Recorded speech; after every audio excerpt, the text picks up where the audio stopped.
مدرسے کی تعلیم دی، وہ بیچارہ وہ مدرسے کا پڑھا ہوا وہ عالم وہ حافظ ہم نے دیکھا کم تنخواہ والا، قلیل تنخواہ والا۔ آپ خود فیصلہ کیجئے، آج کے دور میں 10,000 12,000 30,000 کی کیا حیثیت ہوتی ہے، اور 20,000 آپ نے سنا ہے کہ کسی امام، کسی مؤذن یا کسی مدرسے کے معلم کی تنخواہ 20,000 یا اس سے زیادہ ہو، شاید و بعید آپ نے نہیں سنا ہوگا۔ لیکن الحمدللہ ثم الحمدللہ ہم نے یہ دیکھا ہے کہ کوئی باپ دنیا کے اندر کبھی اس بات پہ پچھتاوا نہیں کرتا ہے کہ افسوس میں نے اپنے بچے کو حافظ بنا دیا، افسوس میں نے اپنے بچے کو عالم دین بنایا۔ نہیں، کبھی نہیں کہ کسی کہنے والے نے بڑی اچھی بات کہی کہ جب بیٹا ڈاکٹر اور انجینئر بن جاتا ہے نا تو باپ ڈر ڈر کے بات کرتا ہے کہ کہیں ڈاکٹر اور انجینئر صاحب کے شان میں کوتاہی نہ ہو جائے، لیکن وہی بیٹا جب حافظ اور عالم بنتا ہے نا تو بیٹا ڈر ڈر کر کے بات کرتا ہے کہ کہیں ابا اماں کی شان میں گستاخی نہ ہو جائے۔ عزیزان گرامی، آئیے وقت رہتے صبح کا بھولا اگر شام گھر آ جائے تو اسے بھٹکا ہوا نہیں کہتے۔ کمی ہماری بھی ہے عزیزان گرامی، تالی دونوں ہاتھ سے بچتا ہے۔ ہم اس معاشرے میں ہیں، میں سچ کہہ رہا ہوں، میں دیکھتا ہوں، ابھی بھی دیکھ رہا ہوں، جب بچوں کی تربیت کا وقت ہوتا ہے، اس کے پروان کا وقت ہوتا ہے، جب وقت ہوتا ہے کہ بچے ہمارے کس کے ساتھ اٹھ رہے ہیں بیٹھ رہے ہیں، اس کی صحبت کیا ہے۔ آج تو ایک بڑا معمہ ہے، وقت سے پہلے ہم لڑکا ہو یا لڑکی ہو موبائل دے دیتے ہیں، موبائل دے کر کے مطمئن ہم ہو جاتے ہیں، بالکل گنگا نہا لیتے ہیں، مطمئن ہو جاتے ہیں۔ حد تو یہ ہے کہ اگر میں کسی لڑکے یا لڑکی کے اندر کچھ غلط ایکٹیویٹیز دیکھوں اور میں ان کے ابا یا اماں سے کہوں کہ میں نے فلاں چیز دیکھی تو ان کے ابا اماں الٹا مجھ سے لڑ جائیں گے، نہیں آپ تو جلن تہاں ہیں، آپ میرے بچے کی ترقی کو دیکھ کر جلتے ہیں وغیرہ وغیرہ۔ نہیں عزیزان گرامی، اور جب بڑا بم دھماکہ ہوتا ہے، جب کوئی بڑا سا کانڈ ہو جاتا ہے تو اس وقت اب پچھتاوت کا ہوا جب چڑیاں چگ گئی کھیت۔ ایسے ایسے واقعات ہوتے، فلاں لڑکی نے ایسا کیا ہے، فلاں یار وہ تو نقاب میں رہتی تھی، وہ تو گھر سے باہر کبھی نقاب کے باہر قدم نہیں رکھتی تھی۔ ایسی ایسی کارگزاریاں ہیں۔ حاجی صاحب، نمازی صاحب، تبلیغی صاحب کے گھر کی لڑکیاں اور بیٹے مرتد ہو رہے ہیں، جناب مرتد ہو رہے ہیں۔ تو عزیزان گرامی، کہیں نہ کہیں سے کمی ہے ہمارے اندر۔ ہماری کمی یہی ہے، ہماری سب سے بڑی کمی یہ ہے کہ ہم اپنے اولاد کے بہترین کھانے کا تو انتظام کرتے ہیں، بہترین میڈیکل کا تو انتظام کرتے ہیں، ہر کچھ بہترین تو دیتے ہیں، لیکن تعلیم اور دینی تعلیم اور تربیت کا دور دور تک کوئی عطا اور پتہ نہیں، فقدان نظر آتا ہے۔ عزیزان گرامی، یہ وہ کڑوی حقیقت ہے جس کا گھونٹ ہمیں پینا ہی ہوگا۔ یہ ماں باپ کی اولین اور پہلی ذمہ داری ہے، ہم اس سے بچ نہیں سکتے ہیں۔ دنیا تو پھر بھی کٹ جائے گی، یاد رکھیں کہ کل قیامت کے دن اگر وہ اولاد اللہ کے یہاں یہ مقدمہ دائر کر دے کہ اللہ ٹھیک ہے آپ یہ میرا باپ ہے، اس نے میری دینی تعلیم و تربیت کیا ہی نظام کیا تھا، کیا ہی نظام کیا تھا۔ بچے تو بچے ہوتے ہیں نا، اب جب یہی بچہ 15 سال 16 سال 17 سال 18 سال کا ہوتا ہے، اب اگر یہ بچہ پیسہ کمانے لگا، 100-200 روپیہ یہ دیکھنے لگا، تو پھر اب آپ بھول ہی جائیے کہ آپ کی تھوڑی سی مار یا تھوڑا سا ڈانٹ بھی یہ برداشت کر سکے، بھول ہی جائیے۔ جو بچہ 100 روپے 200 روپے اپنے گھر میں شام میں لا کر اماں ابا کو دے، پھر اب اماں ابا کی بھی حیثیت اور ہمت ختم ہو جاتی ہے کہ وہ سگریٹ پی رہا ہے، تمباکو کھا رہا ہے، گندگی کر رہا ہے، وہ اس کو ہمت ہی نہیں ہوگی کہ اس کو ڈانٹے، اگلے دن سے پیسہ دینا بند کر دے گا۔ ایسا ماحول کس نے کریٹ کیا؟ وقت سے پہلے اس کو مزدوری میں اس طرح کے چیزوں میں کس نے لگایا؟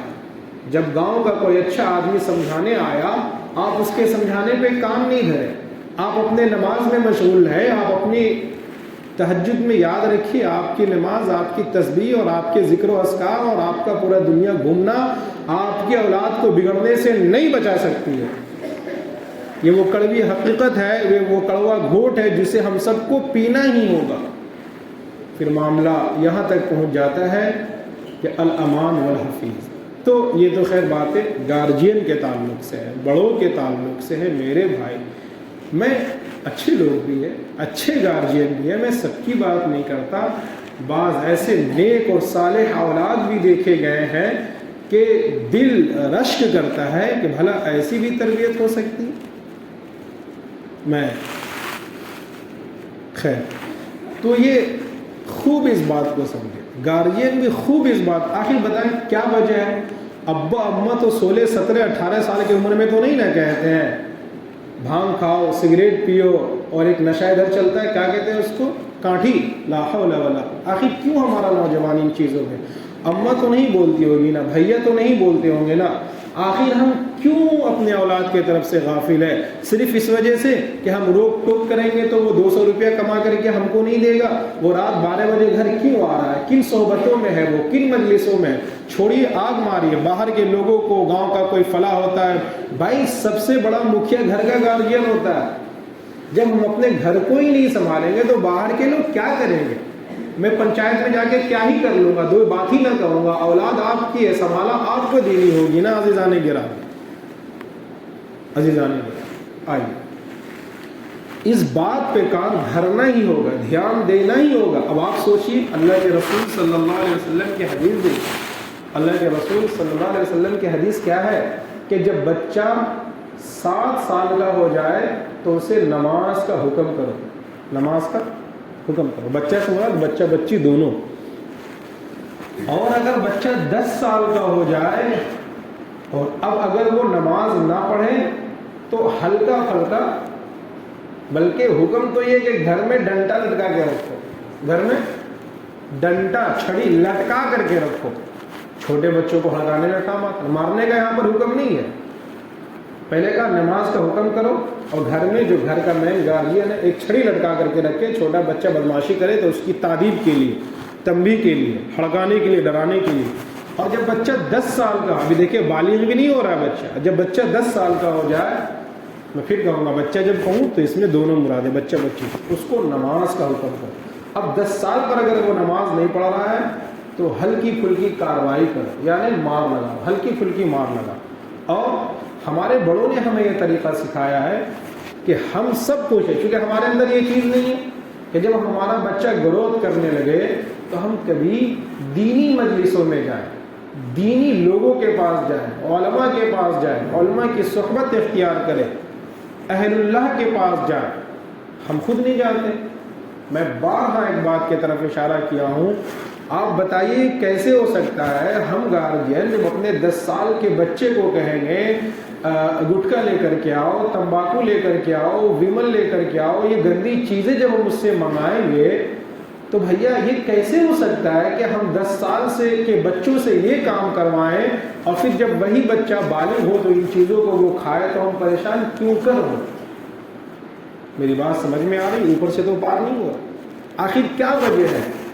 امام صاحب کا کام ہے کہہ دینا اور ہمارا کام ہے سن لینا، تو ٹھیک ہے، کل قیامت میں سب اٹھائے جائیں گے، امام صاحب بھی اٹھائے جائیں گے اور سننے اور سنانے والا بھی اٹھایا جائے گا۔ اب جو میں اصل بات کہنا چاہ رہا ہوں اس کی طرف آئیے، گارجین کے تعلق سے۔ میرے نوجوان بھائی بہت سے میرے سامنے بیٹھے ہیں، بہت سا تو گھڑی دیکھ کر کے آتے ہیں کہ اچھا وہ نئے والے امام صاحب تو 1:10 کا ٹائم ہے تو 15 تک تو ہلہ چلہ مچاتے ہیں، تو ہم لوگ 1:25 تک بھی پہنچیں گے تو جمعہ ہے، 2 رکعت نمازیں نہ پڑھنا ہے، کھٹکھٹا کے پڑھ لینا ہے، امام صاحب سلام پھیریں گے نہیں کہ بھاگ جائیں گے جیسے جیل کا دروازہ کھل گیا۔ بد نصیب ہیں ہم لوگ، خدا کی قسم۔ مجھے تعجب ہوتا ہے ان لوگوں پر یار جو صرف جمعہ کے دن مسجد آتے ہیں، افسوس ہوتا ہے۔ ہفتہ بھر تو آتے نہیں ہیں، جمعہ سب کی بات میں نہیں کرتا، جمعہ کے دن آتے ہیں اور اس میں بھی ہم کیسے ہی بد نصیب ہیں، کیسی ہی ہماری نماز ہوتی ہے یار۔ آخر کیوں میں مسجد اتنا کاٹتی ہے کہ سلام پھیرتے نہیں ہیں، جاتے ہیں کہاں بھاگ کے؟ قبرستان، ابا سے ملنے، دادا سے ملنے، سنت چھوڑ کے دادا سے ملنے جاتے ہیں، دادا بیٹھا لیں گے اپنے ساتھ، سلا لیں گے، تب کیا کریں گے؟ کیا بیوقوفی ہے؟ کس نے سکھایا ہے؟ کون ٹرین کر رہا ہمیں؟ سنت موقدہ چھوڑنے کی چیز ہے، سنت چھوڑنے کا وبال ہم جانتے ہیں، ہم سب کو پتہ ہونا چاہیے نا کہ کل قیامت میں محمد صلی اللہ علیہ وسلم کو یہ اتھارٹی دی جائے گی کہ آپ اپنے امت کے گنہگاروں کے حق میں سفارش کیجیے۔ پتہ ہے، سنتے ہیں، آپ صلی اللہ علیہ وسلم سفارش کریں گے اپنے امت کے اس گنہگاروں کے حق میں کہ جس کا فیصلہ جہنم کے بارے میں ہو گیا ہو۔ ایک جماعت ہوگی جو لے جائے گی محمد صلی اللہ علیہ وسلم کے پاس کہ اس کی سفارش نبی کر رہے ہیں۔ جماعت جا رہی ہوگی، راستے میں ایک فرشتہ آئے گا اور اس جماعت کو روک دے گا۔ اللہ کے رسول کہیں گے بھائی تم اسے کیوں روکتے؟ آنے دو، میں اس کے حق میں سفارش کروں گا۔ وہ فرشتہ کہے گا، فرشتہ کی جماعت کہیں گی کہ اے اللہ کے رسول آپ کو نہیں پتہ، آپ کے پردہ فرمانے کے بعد یہ وہ لوگ ہیں جنہوں نے آپ کے دین کے اندر نئی بات پیدا کی تھی۔ کیا پیدا کی تھی؟ نئی بات پیدا کی تھی، بدعات، خرافات، رسم و رواج کو دین بنا لیا تھا۔ اللہ کے رسول ان کے طرف سے اپنے چہرے کو پھیر لیں۔ ہم سنت چھوڑ رہے ہیں بھائی، اعمال تو ویسے ہمارے پاس نہیں ہے، ہفتہ بھر تو میرا رشتہ ایسے اللہ سے ٹوٹا ہے، مسجد سے ٹوٹا ہے رشتہ، ایک دن آئے وہ بھی ہم اس طرح سے جیسے کہ کیا ہی کہا جائے۔ مجھے افسوس ہوتا ہے، دیکھیے میرا بیان اسی طرح ہوتا ہے، ہاتھ جوڑتا ہوں، میں فیکٹ پہ بات کرتا ہوں۔ آج سب لوگ پریشان ہیں نا، وقف کا معاملہ چل رہا ہے نا، سب لوگ پریشان ہیں، کیا بچہ، کیا بوڑھا، کیا جوان۔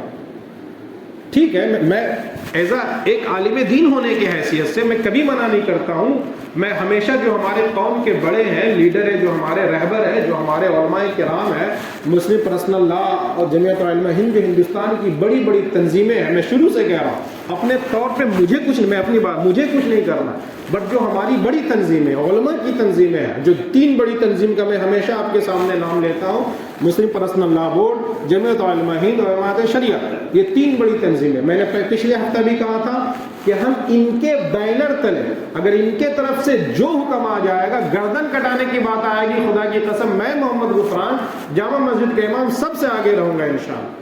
بٹ اپنے من سے نہیں، اپنی رائے سے نہیں، اپنا رائے نہیں قائم کرنا ہے۔ اور اسی چیز کا تو فقدان ہے ہمارے انڈیا کے اندر کہ ہم ٹکڑوں میں اس طور پر بٹے ہیں۔ یاد رکھیے اس سے کچھ بھی نہیں ہوتا ہے۔ 10 آدمی 10 ہاتھ میں 10 ڈنڈا لے لے، کوئی بھی آ کے اس کو توڑ دے گا نا۔ 10 ہاتھ میں 10 ڈنڈا ہو، آپ کوئی کمزور آدمی بچہ بھی جائے گا پٹ پٹ توڑ دے گا، لیکن جب 10 ڈنڈے کو ایک جگہ جمع کر دیا جائے تو مضبوط آدمی بھی اس کو توڑ سکتا ہے؟ نہیں توڑ سکتا ہے۔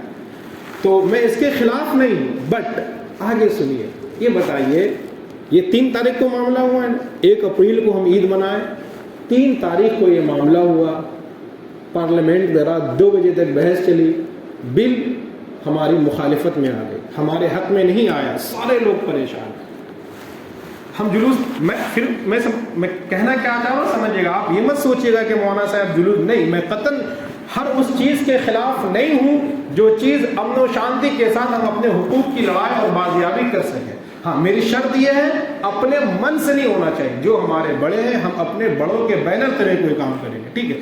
لیکن جو میں کہنا چاہ رہا ہوں وہ سنیے، ہماری نجی زندگی میں کتنا فرق آیا، ہماری نماز میں کتنا فرق آیا، ہمارے 5 وقت کے نماز میں کتنا فرق آیا، ہمارے حرام چھوڑ دینے میں کتنا فرق آیا، ہمارا لوٹری خریدنے میں کتنا فرق آیا، ہمارے شراب اور گندی چیز کھانے پینے میں کتنا فرق آیا۔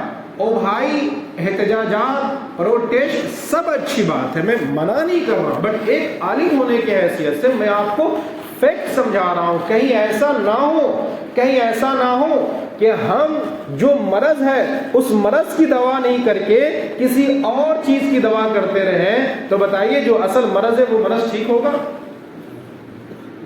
جیسے کسی کہنے مثال دی جاتی ہے، بڑی اچھی بات ہے، کہتے ہیں، میں اس سے پہلے بھی کبھی آپ کو سنایا تھا کہ کیا کہتے ہیں کہ ایک کنواں تھا اور کنواں میں ایک جانور مر گیا، بھیڑ بکری گر کے مر گیا۔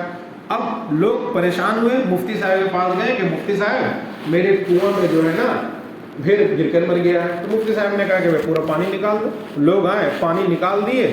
اس کے بعد پھر جب اس سے پانی آنے لگا تو پھر پانی کے اندر بدبو ہے, بال نکل رہا. لوگ دوڑے پھر گئے مفتی صاحب کے پاس کہ مفتی صاحب ابھی تک تو پانی میں بدبو ہے اور جانور کا بال نکل رہا. مفتی صاحب دماغ لگا, بیٹا ایسا کیسے ہو سکتا ہے؟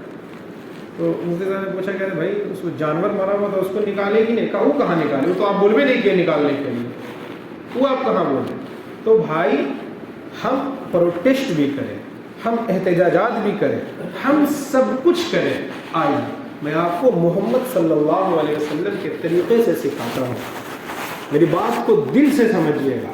مجھے پتا ہے آج براکر کے نوجوان اور یہاں کے سارے لوگ ایک بڑا کام, مجھے زیادہ پتہ نہیں, ابھی نماز سے پہلے جو مجھے ہلکا پھلکا پتہ چلا, میں تھا بھی نہیں ہفتہ بھر میں. کل شام میں میری آمد ہوئی. طبیعت ابھی تک میری مکمل ٹھیک نہیں, میری آواز سے آپ اندازہ لگا رہے ہوں گے. میں صرف جمعہ کی وجہ سے آ گیا, ورنہ آنے کی بھی ہمت اور تاب نہیں لا سکا. آئیے سنیے, سمجھیے جو میں کہنا چاہ رہا ہوں. یہ بتائیے اللہ کے نبی صلی اللہ علیہ وسلم کے راستے اور طریقے میں کامیابی ہم سب مانتے ہیں. اس طریقے سے ہٹ کر کے ہم سر بھی کٹا دیں, کامیاب ہو سکتے ہیں؟ جی. بدر کا موقع ہے. کون سا موقع ہے؟ بولے, آپ میرے ساتھ رہیں. بدر کا موقع ہے.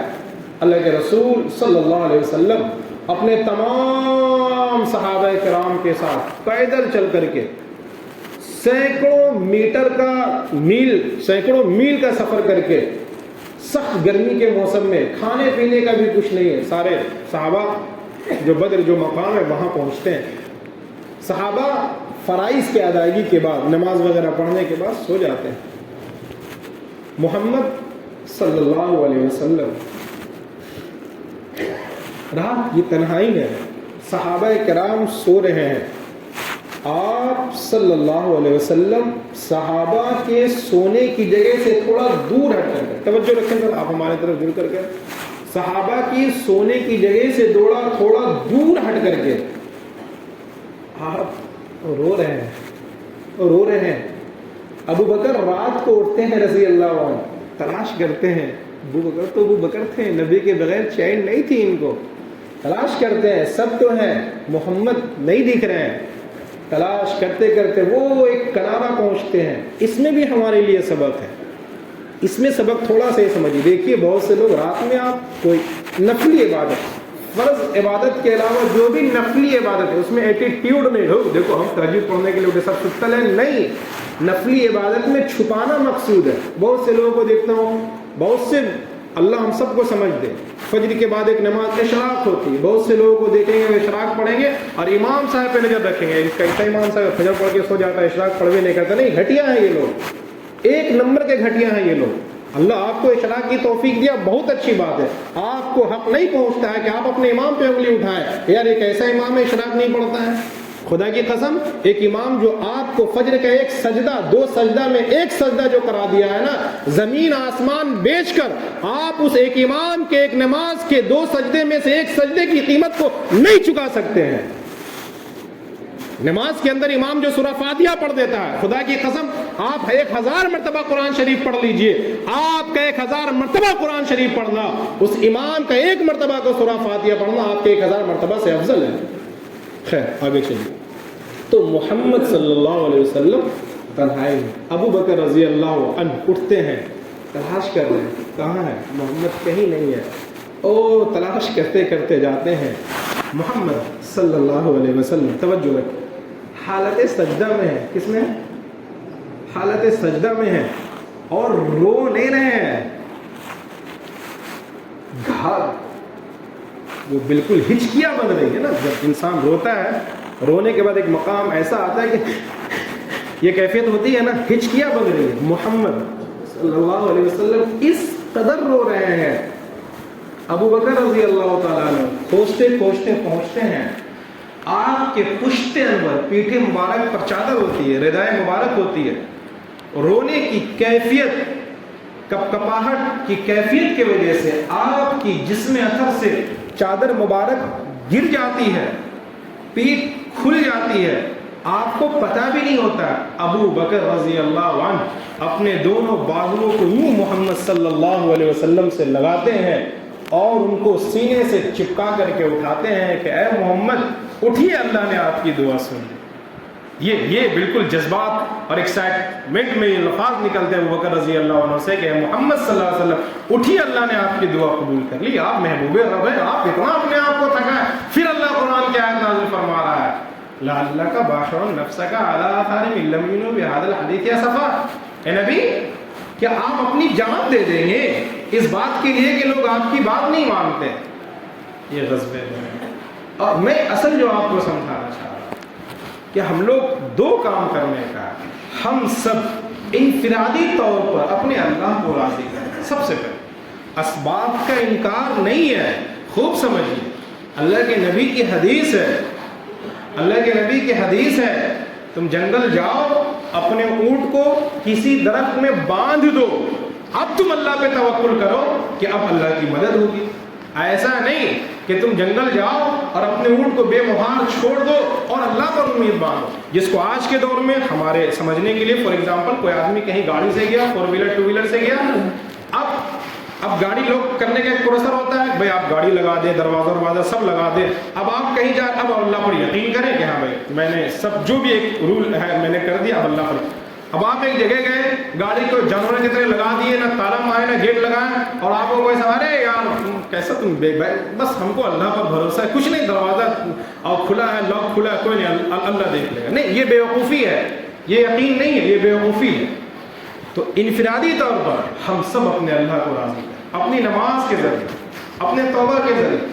ہم روزانہ، ہمارے بزرگوں کا معمول رہا ہے کہ ہمارے بزرگان دین سے ہم نے یہ سیکھا ہے کہ وہ جب روزانہ اپنے بستر پر جاتے تو اپنے دن بھر کا محاسبہ کرتے تھے، دن بھر کا محاسبہ فرائض کے اعتبار سے، اپنے اندر فرائض کہ آج ہم نے فجر پڑھی کہ نہیں پڑھی، ظہر پڑھی کہ نہیں پڑھی، عصر پڑھی کہ نہیں پڑھی، مغرب پڑھی، عشاء پڑھی، اگر فرائض ادا ہوئے تو سنتیں ادا ہوئی تھی، اگر ہم دکان میں تھے تو ہم نے کتنا فراڈ کیا، اپنے کسٹمر کے ساتھ کتنا جھوٹ بولا، کتنا سچ بولا، کتنا چونا لگایا، کتنا کیا، ہم جس ڈپارٹ میں بھی کام کر رہے ہیں اس کو کہتے ہیں محاسبہ کرنا، صبح سے شام تک کا۔ جب ہم بستر پر سونے جائیں، کیا پتا اللہم بسمک اموت واحیا، آج رات ہم سو رہے ہیں، کیا پتا اگلی صبح ہم کو دیکھنا نصیب ہو یا نہ۔ آپ سمجھ رہے ہیں؟ اپنے طور پر، نجی طور پہ، اب اس کے لیے اپنے آپ میں، اس کے لیے تو کسی الگ چیز کی ضرورت نہیں ہے نا، یہ سب سے ہم پہلے لوگ ہوتے ہیں۔ اب اس کے بعد اللہ کے نبی دعا پر ہی منحصر ہے، میں یہ بھی سمجھانا چاہ رہا ہوں، اگر دعا ہی سے سب کچھ ہو جاتا تو خدا کی قسم اللہ کے نبی صلی اللہ علیہ وسلم سے بڑا دعا کرنے والا اس دھرتی کے اوپر میں کسی ماں نے جنا نہ قیامت تک کوئی ماں جنے گی۔ کیا خیال ہے؟ اگر دعا ہی سے سب کچھ ہو جاتا تو کوئی ضرورت نہیں تھا اللہ کے نبی صلی اللہ علیہ وسلم کو اتنے غزوات اور اتنی جنگیں لڑنے کی، غزوہ بدر کی کوئی ضرورت نہیں تھی، غزوہ احد کی کوئی ضرورت نہیں، غزوہ حنین، غزوہ تبوک، آپ نام لیتے چلے جائیں، 27 تو صرف غزوات ہیں، غزوات اور سرایا۔ غزوات کہتے ہیں جس میں اللہ کے نبی صلی اللہ علیہ وسلم بنفس نفس کو شریک ہوئے ہیں، آپ جنگ لڑے ہیں، غزوات اسے کہتے ہیں۔ سرایا آپ شریک تو نہیں ہوئے لیکن آپ تھے، موجود تھے، آپ لیڈرنگ کر رہے تھے۔ اب سمجھیے باتوں کو، آج کا ہمارا ہم یہاں پر آ گئے کہ ہم وہ کام تو کرنا چاہتے ہیں جس میں ہمیں مزہ آتا ہے، شور کرنا چاہتے ہیں، شرابہ کرنا چاہتے ہیں۔ بھائی شور شرابہ آپ سمجھیے گا، مجھے ڈر یہ لگ رہا ہے کہ آپ میرے بات ہے کوئی غلط مطلب نہ نکال لیں گے، مولانا صاحب بھی وہی بات کر رہے ہیں جو نہیں کر، نہیں، میں وہ بات نہیں کر رہا ہوں، میں سمجھانا چاہ رہا ہوں ہمارا پروٹیسٹ اس وقت کامیاب ہو سکتا ہے جب ہم اپنا پروٹیسٹ بھی اللہ اور اس کے نبی صلی اللہ علیہ وسلم کے طریقے پر چل کر کریں گے۔ ہمارا پروٹیسٹ اس وقت کامیاب ہوگا کہ جب ہم اگر 10 بجے پروٹیسٹ میں جا رہے ہیں، اگر ہمارا پروٹیسٹ میں 1 لاکھ آدمی ہے، خدا کی قسم اس 1 لاکھ میں ایک آدمی بھی ایسا نہ ہو جس کی فجر کی نماز نہ چھوٹی ہو۔ اگر اس 1 لاکھ میں ایک ایسا آدمی ہے جس کی فجر کی نماز چھوٹی ہے تو خدا کی قسم اس ایک کی نحوست سے ہمارا پورا پروٹیسٹ خراب ہو سکتا ہے۔